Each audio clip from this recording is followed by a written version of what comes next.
ಬನ್ನಿ ಇವತ್ತು ಆಂಧ್ರ ಸ್ಪೆಷಲ್ ಉಪ್ಮಾ ಪೆಸರೆಟ್ಟು ಮಾಡೋದು ಹೇಗೆ ಅಂತ ಹೇಳ್ಕೊಡ್ತೀನಿ.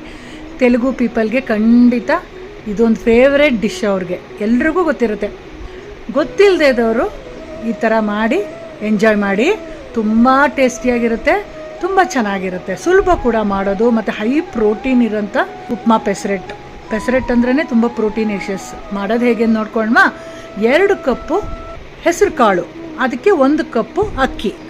2 ಕಪ್ಪಲ್ಲಿ ಹೆಸರು ಕಾಳು ಹಾಕಿದ್ರೆ ಅದೇ ಕಪ್ಪಲ್ಲಿ 1 ಕಪ್ಪು ಊಟದ ಅಕ್ಕಿ ಹಾಕ್ಕೊಂಡು 2ರಿಂದ 3 ಬಾರಿ ಕ್ಲೀನಾಗಿ ತೊಳೆದ್ಬಿಟ್ಟು ಒಳ್ಳೆ ನೀರಲ್ಲಿ ಇಡೀ ರಾತ್ರಿ ನೆನೆಲಿಕ್ಕೆ ಬಿಡಿ. ಇದು ಫರ್ಮೆಂಟೇಷನ್ ಆಗಬೇಕು ಅಂತ ಏನಿಲ್ಲ, ಬರೀ ಕಾಳುಗಳು ನೆಂದರೆ ಸಾಕು. ಬೆಳಗ್ಗೆ ನೋಡಿ ಸಖತ್ತಾಗಿ ನೆಂದಿರುತ್ತೆ ಅಕ್ಕಿ ಮತ್ತು ಹೆಸರು ಕಾಳು.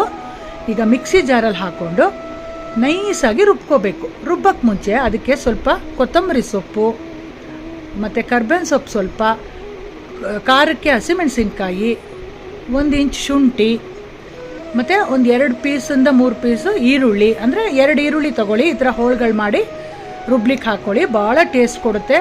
ಸ್ವಲ್ಪ ಇಂಗು ಮತ್ತು ರುಚಿಗೆ ತಕ್ಕಷ್ಟು ಉಪ್ಪು ಎಲ್ಲ ಹಾಕಿ ರುಬ್ಲಿಕ್ಕೆ ಎಷ್ಟು ಬೇಕೋ ಅಷ್ಟು ನೀರು ಸೇರಿಸಿ ನೈಸಾಗಿ ರುಬ್ಕೋಬೇಕು. ರುಬ್ದಂಥ ಹಿಟ್ಟನ್ನು ಒಂದು ಬೇಸನ್ಗೆ ನಾನು ಟ್ರಾನ್ಸ್ಫರ್ ಮಾಡ್ಕೊಳ್ತಾ ಇದ್ದೀನಿ. ಒಳ್ಳೆ ಗ್ರೀನ್ ಕಲರಾಗಿ ಎಷ್ಟು ಚೆನ್ನಾಗಾಗಿದೆ ನೋಡಿ, ತುಂಬ ಚೆನ್ನಾಗಿರುತ್ತೆ.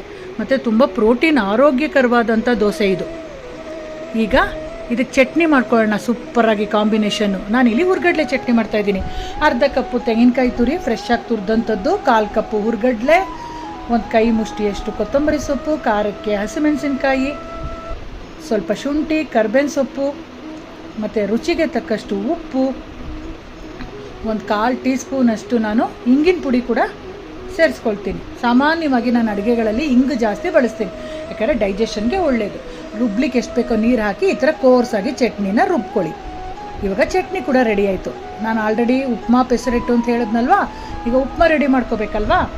ಇಲ್ಲಿ 1 ಕಪ್ಪಷ್ಟು ಉಪ್ಪಿಟ್ಟು ರವೆ, ಅಂದರೆ ಉಪ್ಮಾ ರವೆ ಸಿಗುತ್ತಲ್ಲ, ಅದನ್ನು ಚೆನ್ನಾಗಿ ಘಮ ಬರೋವರೆಗೂ ಹುರಿದು ಒಂದು ಪ್ಲೇಟಿಗೆ ಟ್ರಾನ್ಸ್ಫರ್ ಮಾಡ್ಕೊಂಡಿದ್ದೀನಿ. ಒಂದು ಕಡಾಯಿ ಇಟ್ಬಿಟ್ಟು 2 ಟೀ ಸ್ಪೂನ್ ಆಯಿಲ್ ಹಾಕಿ ಬೇಸಿಕ್ ಒಗ್ಗರಣೆ, ಸಾಸಿವೆ, ಕಡಲೆಬೇಳೆ, ಉದ್ದಿನಬೇಳೆ, ಒಂದು ಸ್ವಲ್ಪ ಶುಂಠಿ, ಕರ್ಬೇವಿನ ಸೊಪ್ಪು, ಖಾರಕ್ಕೆ ಹಸಿಮೆಣಸಿನ್ಕಾಯಿ, 1ರಿಂದ 2 ಈರುಳ್ಳಿನ ಸಣ್ಣದಾಗಿ ಹೆಚ್ಚಿ ಬಾಡಿಸ್ತಾ ಇದ್ದೀನಿ. ಈರುಳ್ಳಿ ಎಲ್ಲ ಟ್ರಾನ್ಸ್ಪರೆಂಟ್ ಆದಮೇಲೆ ನಾನಿಲ್ಲಿ 1 ಕಪ್ಪು ರವೆಗೆ 3 ಕಪ್ಪು ನೀರು ಸೇರಿಸ್ತಾ ಇದ್ದೀನಿ.